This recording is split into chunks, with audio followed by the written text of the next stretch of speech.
So, welcome today, everyone, to Brain Northwest Health and Wellness Programming. We have a wonderful class today with Lauren Williams, um, who's a certified organizational coach and the owner of Casual Uncluttering. She's a wealth of delightful information and has a beautiful spirit in presenting how to approach our clutter, how to approach organization in a way that's really user-friendly. So we're really fortunate to have her today. So Lauren, please expand on that if you'd like to. And thank you so much for being here. It's really a treat. Honestly, I don't ever bother introducing myself much because you've got it on the slides. You can always read it later. You can go to my website. I like to just jump right in to the presentation. I don't mind taking questions throughout the presentation, especially since this isn't for any kind of continuing ed or such. But yeah, I'm terrible at monitoring the chat or people's raising their hands. So getting some help for that is going to be great. So with this presentation, I like to start with the question of what is being organized. Many organizers, many productivity coaches, those kind of folks say that a definition is you can find what you need when you need it in 5 minutes or less. I happen to think that's a little harsh. I happen to think 10 minutes is fairer.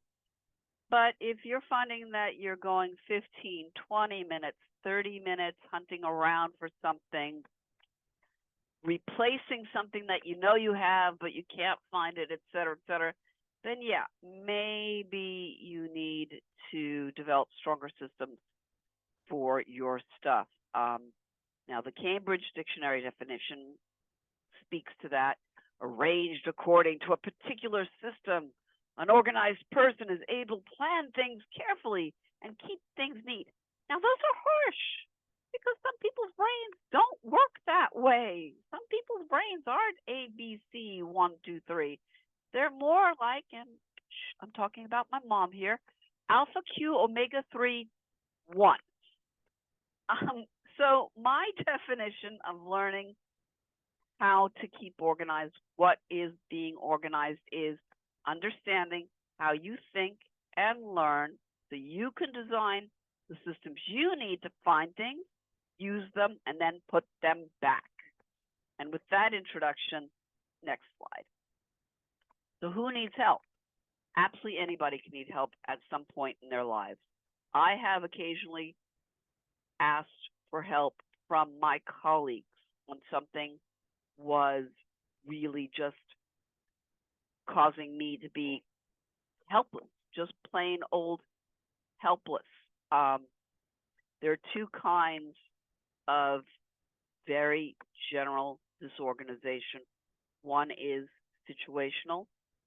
You have a baby, you get a new dog, you change jobs, you change houses, something which is disruptive, something which makes you, a good way of thinking of it is unused to your environment, your circumstances, you're thrown off course. You can often get yourself back to a good standard, a comfortable standard, when something has thrown you off course without help. You say, okay, I'm not going to sleep for 6 months with the new baby, but after that, I know what I was doing. I'm going to go back to what I was doing. It'll work just fine. And then there's chronic disorganization. Chronic disorganization, as defined by one of my professional societies, the Institute for Challenging Disorganization, is persistent. You might even have memories of being a little kid, and you were that little kid whose parents yelled at you, go clean up your room. It makes your living situation more difficult. It makes your quality of life less satisfying, and it's long-term enough, it's pervasive enough that even when you do try and get yourself set up and sorted out, it might come about again. It can be things like ADHD, and I'll speak to more of that in just a moment. Here's some bad news. Situational disorganization can make your chronic disorganization worse. If you have a hard time keeping yourself together and then you're going without sleep for 6 months because you've got the new baby or the new puppy, or as one or two of my clients have gone and chosen to do, the new baby and the new puppy both at once, your chronic disorganization is really going to get even more scattered. It's going to get even more encompassing of a lot of different parts of your life. So, what is chronic disorganization? It's ADHD, it's dyslexia, it's autism, it's anything which creates a difference in how your brain processes information and or processes stepwise thinking, ABC, 1, 2, 3. It often involves really, really different ways of looking at time. ADHD, for example. People with ADHD often have a very, very, very recognizable sense of time. There's was, and there's now, and there's no future. The future is nothing. There's no such thing at all. It can be a strong enough lack of a sense of time of future that you do not know what day it is. Dyslexia is very common for that as well. My son is dyslexic. I get a question at least once a week, what day is today, or what week is today, or what month is today, or all of that. He has no idea. And it's not him being stubborn. It's not him being in any way careless. He does not know time. You can learn disorganization. If, for example, you grow up in a hoarded household, you are learning those norms. You are learning chaos. And doubly, you're not learning what is not chaos. Same with growing up in a household where both your parents or your siblings may have ADHD. You're growing up in chaos. You're not necessarily learning something that is more structured. It can be caused, as folk here at this class may know, a brain injury, mental illness, not necessarily inborn mental differences like ADHD, but mental illnesses can create disorganization. Physical illnesses can create disorganization. Aging can create disorganization if you can't pick up something that you dropped on the floor because you can't bend over, or if you can't get at stuff on the highest sections of your cabinets because you could no longer stretch that high. And none of this is something to be ashamed of. None of this is something to hide. This is just facts of life for many, many, many people. I'm 5 feet tall. I can't reach the top of my cabinets. I keep an open step stool in my kitchen in particular all the time, despite the fact that my 6'2" son gets annoyed by it. And I just point to him. And then I point to the cabinet. He understands again. So, in particular, for many, many people, for many, many reasons, paperwork and processing information can be a challenge. And so, let's dive deep. Some of you attended my class last week where I taught you the sorting grid. Keep, move, think about, let go. Paperwork gets sorted in a very similar fashion. There's keep. You want to keep a piece of paper for whatever reason, and where you want to keep it actually is not as important this time around as you want to keep it. You want to let something go. It's recyclable, like the junk mail, the expired coupons. It's trash because maybe it's a wrapper from some food. Some people consider that paper. it's shred because it is important, but it's expired. You don't need those details anymore, but there's something personal on it that you don't want out in the public. Once you've done that very first keep, let go path, then you go into the more classic sorting grid of keep, let go, not sure, move.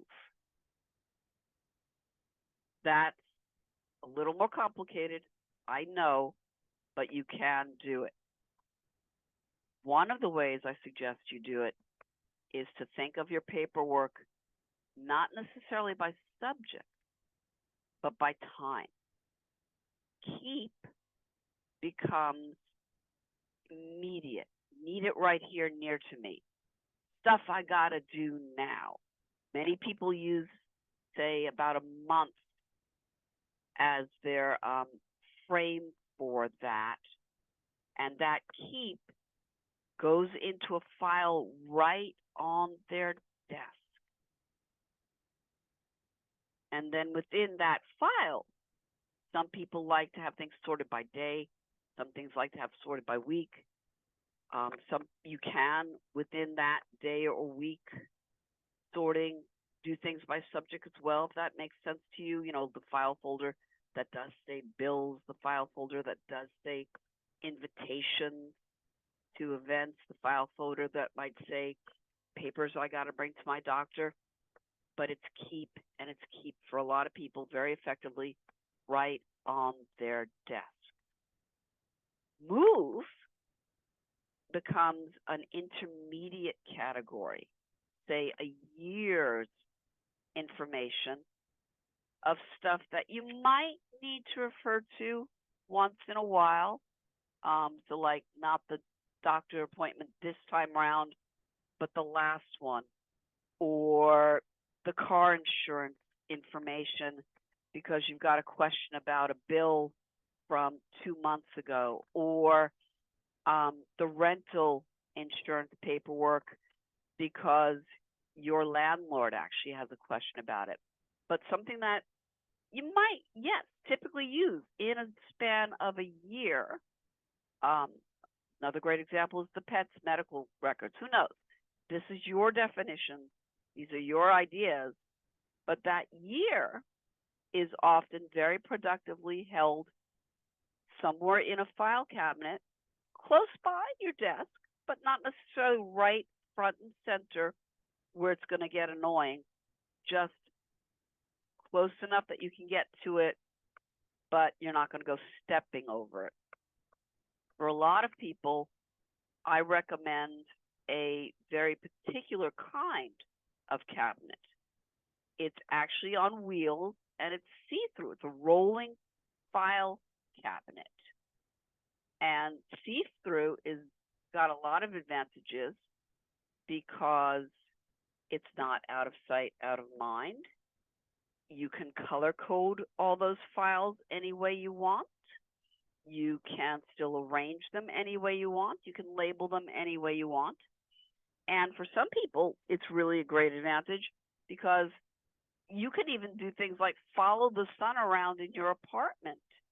Pulling that little cart behind you, plop yourself down in your favorite easy chair with the sun shining on you to get some work done.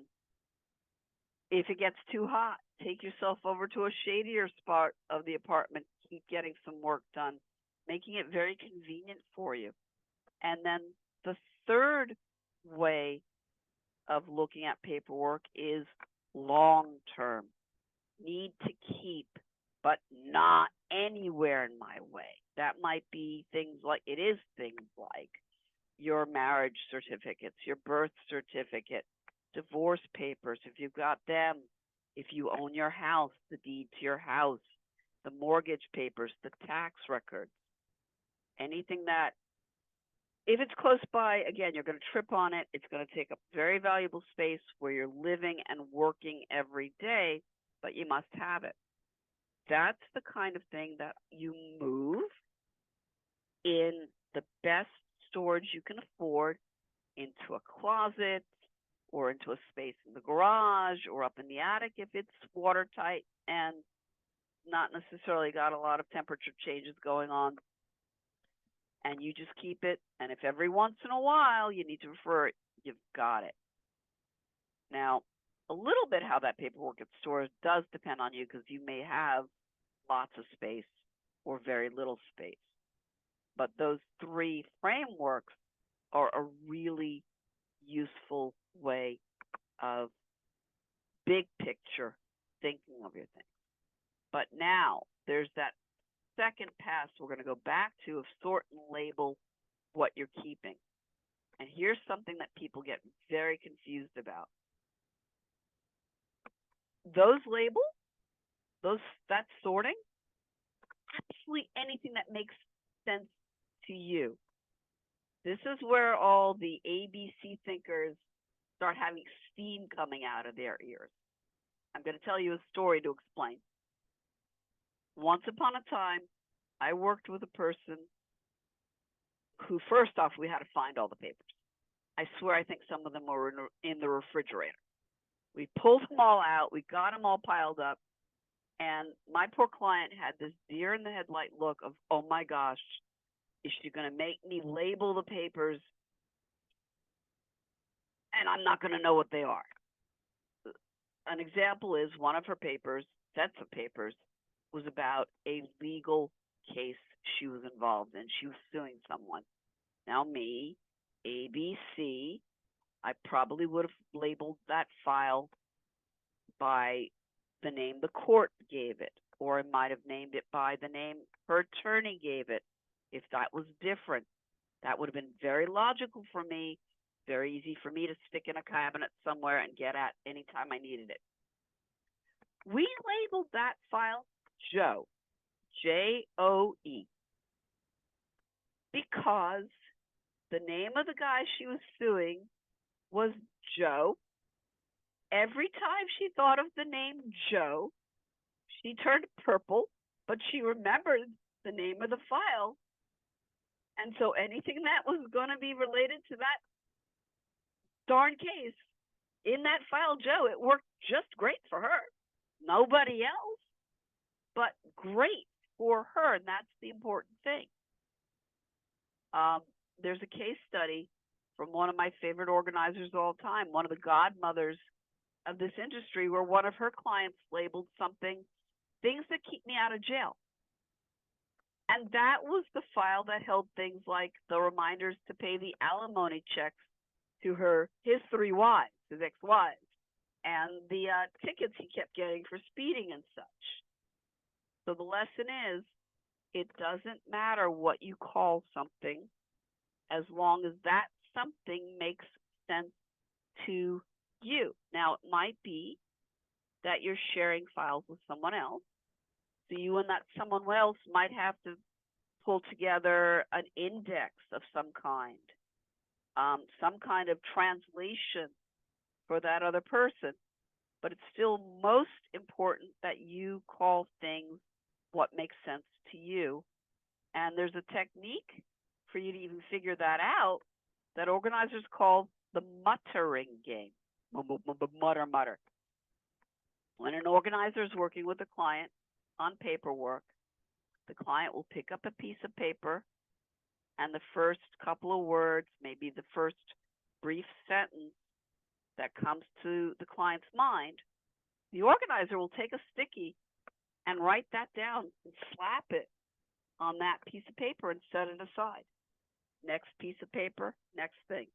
Next piece of paper, same thing. And over time, what often happens is organically, our clients' brains will come up with the structures and the associations and the correlations that make sense to them. And then at the end of the process, we gather up all of those different piles and put them together that makes sense to them. So for one person, even if they've got 3 pets, they might have labeled everything about all 3 pets animals. Or for another person, 3 pets, each pet's records might have been, Trixie and Dot and Poodle, but then the client might want to have all three of those files into a larger Pendaflex that's labeled animal, or might want to have those three files very separate. ABC, so dot first in all of the files, Poodle next in all of the files, and Trixie next in all of the files. Again, it's what makes sense to you that's important. Any questions? Because this is a lot of information coming at you all at once. No? Good so far? Okay. And this is just what I was talking about. It really doesn't have to make sense to anyone else. And again, you can absolutely reinforce a lot of this with color coding the various files, with being very careful to label all the files. And yes, even those details make a huge difference, I should say. So for example, some people learn very, very easily by being very physical in how they learn. If they write things out, that's another way for it to get it into their brain. Some people need to experiment with, is it going to be all caps, or is it going to be uppercase, lowercase, and make that font purple if you can. Anything that makes it sensible to you, that really is what you do.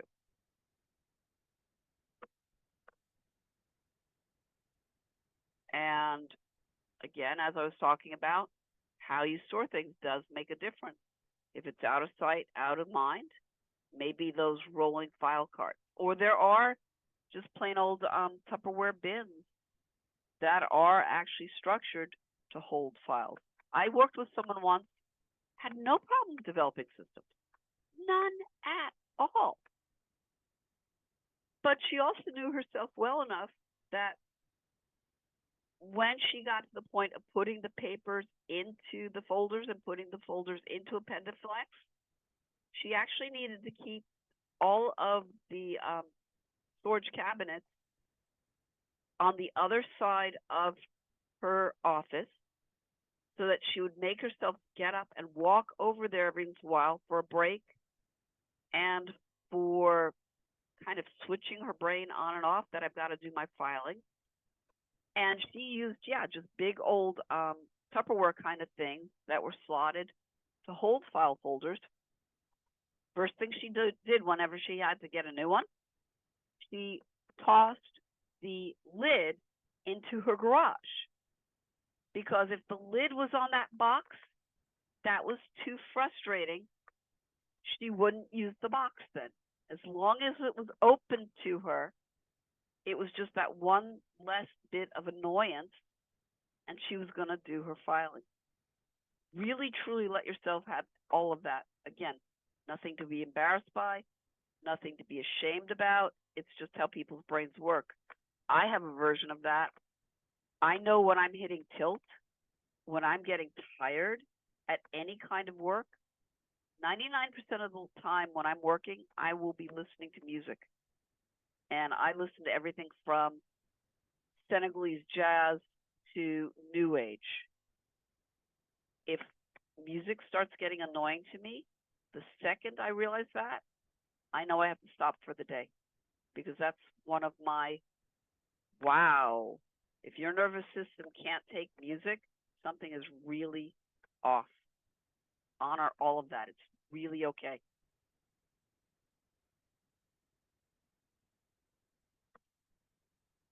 So that grid, why is the grid in particular important? Why is that the single most valuable tool I've just taught you? Because it slows things down. It narrows your focus. You're not looking at all the piles and piles and piles and, okay, let's see if I can do this. Everybody's got piles. That's my pile right there. I don't know if you can see it. It slows down the process. It's just one decision at a time. It narrows your focus from the piles to the one piece of paper in your hand. It lets you see progress very easily, because you do see those piles that are reaccumulating, but they're reaccumulating with purpose. And if you only use that tool, you're going to be good. You're going to be good. And here's the last bit that people get confused about, even concerning paperwork. Everyone can see why their mementos can cause them to struggle. Everybody can see why, if they love to cook, having six pots when maybe they only need 2 pots can cause them to struggle. But paperwork can cause you to struggle just as much.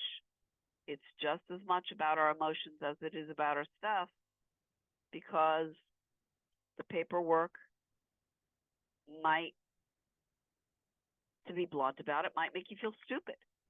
Why don't I understand this piece of paper? Why is this something that's so confusing to me? It may be that it makes you feel fearful. We are a very arrogant and demanding and lawsuit-loving society. You don't necessarily know what you need to keep and what you don't. And for that, please, if you've got an accountant, talk to your accountant. If you've got a family attorney, talk to your family attorney. If you've got a case manager for your medical issues, talk to your case manager about what do you need to keep, what is appropriate for you. The IRS does publish guidelines about what do us ordinary folk need to keep, and that can be very helpful too. It can be that the fear isn't so much about, oh my gosh, what do I keep or not keep, as it is about, will I lose the memory if I do let this go? I need this bill. Isn't this bill important? Because I need to know how much I paid for such and such once upon a time. Sometimes you have to really do step back and ask yourself, is that real? Is that a real fear, or is that a instinctive, a reactive fear? And again, those conversations, when you can have that help. Sometimes you've got to bite the bullet and try and find that one easiest thing to let go. If there is an easiest thing to let go, yes, maybe the expired coupons, or maybe the advertisements for a concert 6 years ago that you didn't get to and didn't want to get to. Breaking the logjam, making that first decision makes the rest of them easier. And the more you practice that decision making, the easier it gets, the more comfortable you get with it, the more confident you get at it, the more competent you get at it. One of the horrible things about our brains are strange. They're quirky. Fear, in particular, when you are fearful of something and you put it off, a decision, our brains give that thing we're trying to decide about this little red flag of, oh, this is scary. This is scary. Watch out for this. And when we come back to it, our brains are cruel. They're really mean. We not only get that dose of fear that was originally assigned to this piece of paper or this thing, we get a little extra kick as well. Because if we're going back to it, our brain really wants to know that, oh, wait a minute, this is scary. You be careful of this. And every time we go back to that same thing, the same fear plus happens. So it's not just a 1 + 1 + 1 = 3. It's more like a 1 + 1 + 1 plus another 3 or 4. It's exponential. So the sooner you can try and kick that I'm afraid habit, the sooner you can try and say, wait, no, I'm going to make a decision, the better. Because the more you put things off, the scarier and scarier it gets, and the more and more difficult.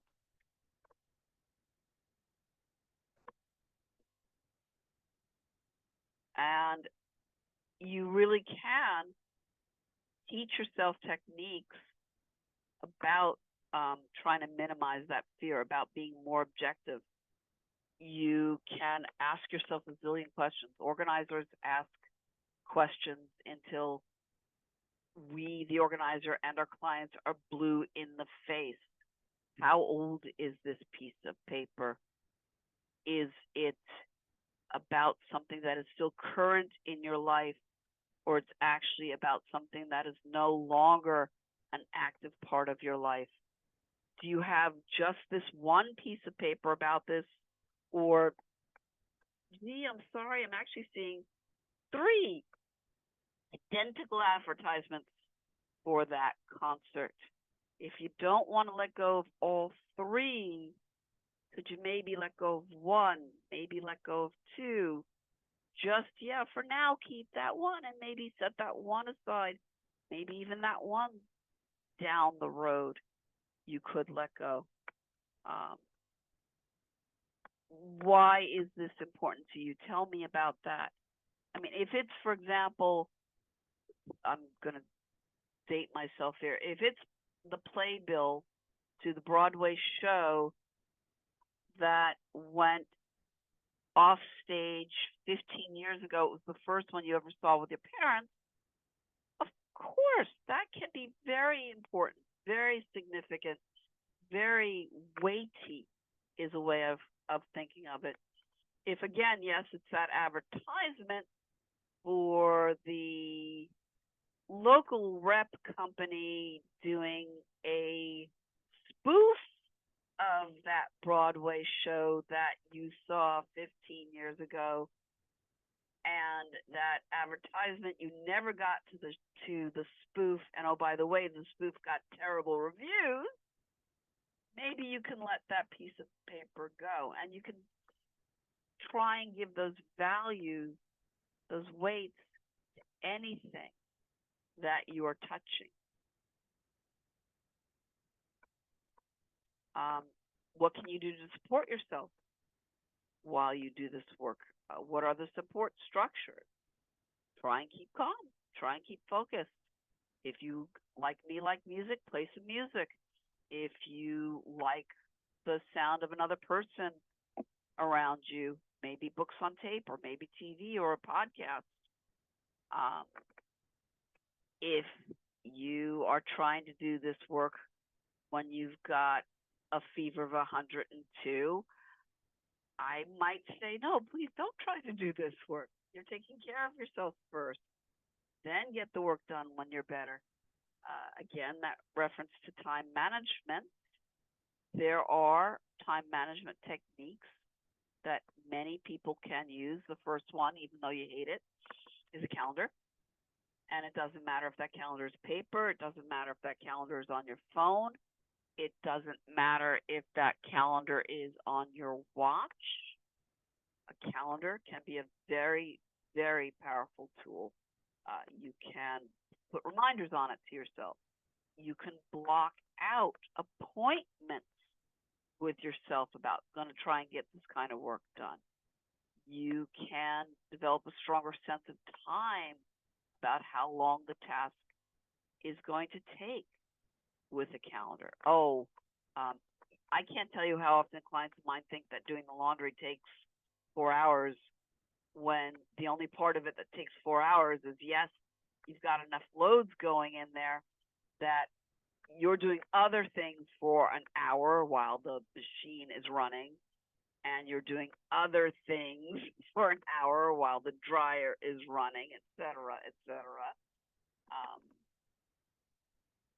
One of the things that I teach people about is there are 2 big ways of looking at the world. You feel it or you think it.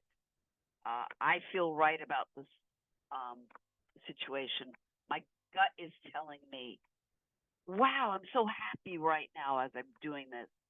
And then thinking is, I have analyzed the situation. I've researched my options. I have decided this is the way to go. If you recognize yourself as one or the other in how you approach the world, use that language, use those emotions. They're both emotions. as much as possible as you're doing this work, and that's okay. And don't rush. Don't rush. I'd rather see people doing this for 5 minutes a day, every day as they can, than doing it for marathons and then they exhaust themselves and they crash and burn for a week. And if all you can do for a while is one decision, that's great. That's building up stamina. That's building up resilience. That's practicing the skills. And then at some point you'll realize, wait, one is too easy. I'm going to make two decisions today. And when two decisions becomes easy, then it's 3, then it's 5, then it's 15. And you'll eventually find yourself doing 15, maybe 20 minutes. Not even every day. Might be every other day or every 3 days. It's still a lot easier if you do fall behind because you get sick or you take vacation or you go out of a night. You don't have the time to do the work to catch up from 15 minutes every 3 days than it is from that marathon once a month.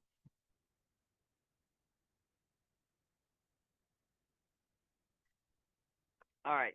What makes it less scary physically? Yes, the sorting grid, because again, you're narrowing down your focus. You're not looking at everything. Sometimes I will take a sheet or a blanket and I will even toss it over part of a room so it's out of sight, out of mind. Work in usually only one space at a time. So if you've got papers in 3 different rooms, pick a room, get that room sorted, then the next room, then the next room. Where you can, when you've finished one room, yes, move anything that might need to move into its appropriate places, but one room at a time so that you don't get confused what you have done or not done.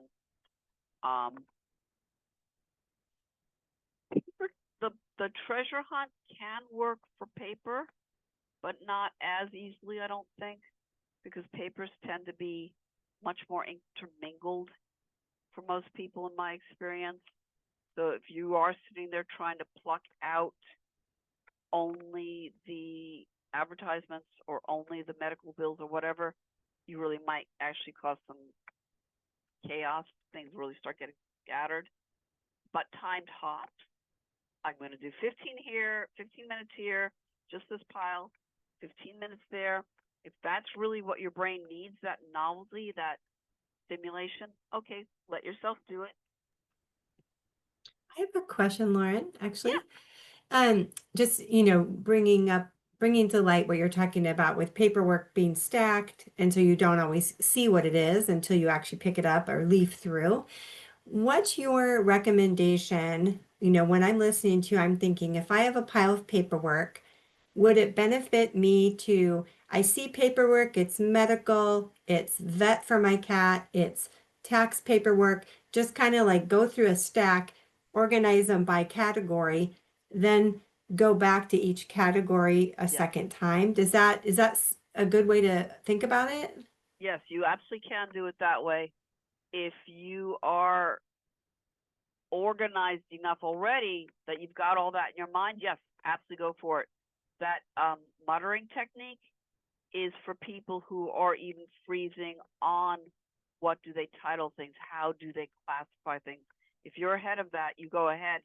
And that also speaks to the same, just if you've got this stack, go ahead and do a really quick sort, because it doesn't matter if it's a stack or if it's a room of stacks. Go ahead and do that. Let go, keep, let go, keep, let go, keep. Because even in a little stack, there may well be those things that just got tossed in that you don't want, don't need out of here. One of my favorite techniques, another myself story. I live in an apartment complex. We have we have several rows all gathered under an awning of our mailboxes for the community. One day, our apartment management put up a trash bin right at the mailboxes for the junk mail. I almost cried. If you can stand there in front of your door tossing out the junk mail before you even let it inside.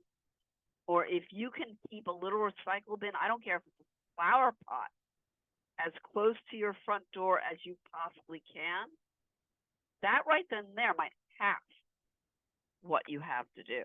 That right then and there is going to make the rest of your paperwork so much easier to process.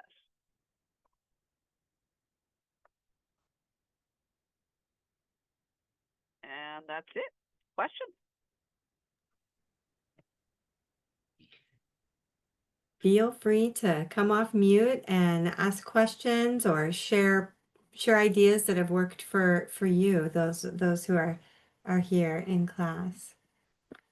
Oh, I have a question. I'm divorced, and when I moved, I'm old school. I have a ton of pictures, and I haven't thrown away any of the exes in my pictures because, I'm in them, and I think, oh, how do I get rid of him? I honestly haven't got a good answer to that one. I actually have a similar dilemma.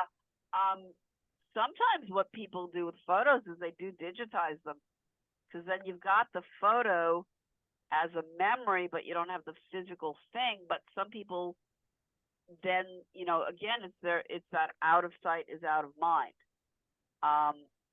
Certainly photos you can look at with an eye to, okay, how many of them have the thumb in the picture?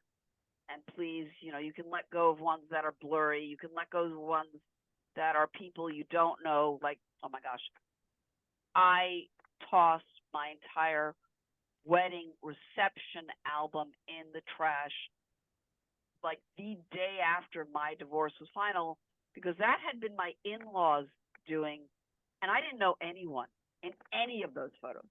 I spent more time being forced to take stage smile for the camera pictures than I did actually meeting people. So you can make those easy decisions at least and reduce the bulk that way. But I can't dictate your standards for what is easy and what is not.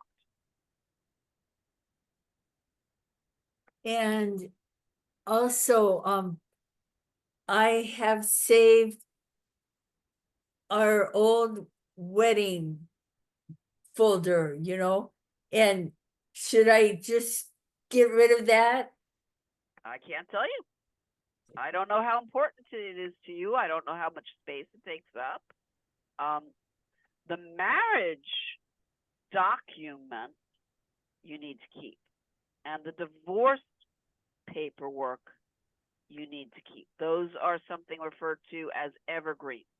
They have legal details to them that you don't know you might need to refer to even many years after the marriage or after the divorce. But beyond that, I honestly can't tell you. It's your decision to make. Okay.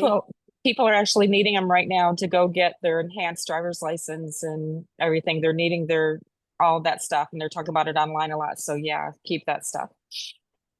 Yeah, I mean, if it's here's an example. If it's 15 of the leftover invitation cards, maybe you keep one because you designed it yourself and you're proud of that. But no, I would tend to say you don't need all 15. If it's the 30 leftover copies of the instructions of how to get where the ceremony was held, you might not need any of those.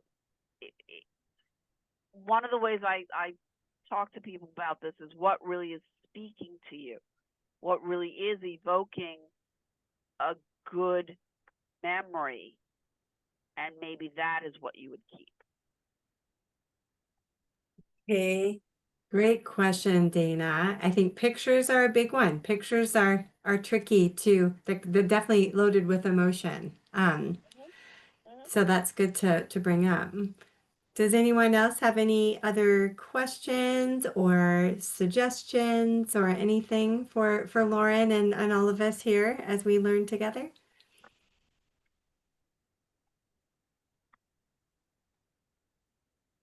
I wanted to thank you, Lauren, again for being so permission giving and being creative in your case studies and personal examples and also examples with clients. Because the way that I learn, it really helps me hear a story or in real time what worked for someone or maybe what a challenge was. So I had a question for something that has been brought to my attention with a few friends that I have and a couple family members. And I don't, the people that have been sharing this also have expressed a diagnosis of ADHD. So I don't know if it's just coincidence, but talking about going into a space that might be somewhat cluttered, looking exactly at what they have been looking for and literally not being able to see it. Like, That's something called object permanence.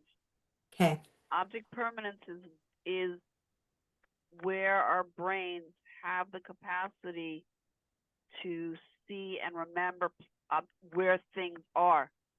And in ADHD, yeah, that can be really, really non-existent. A different case study, I worked with a young girl, I think she was around 12, who had really significant ADHD. I mean, her mom could tell in 5 minutes whether the kid had forgotten her meds or they were wearing off. And she was so visually oriented.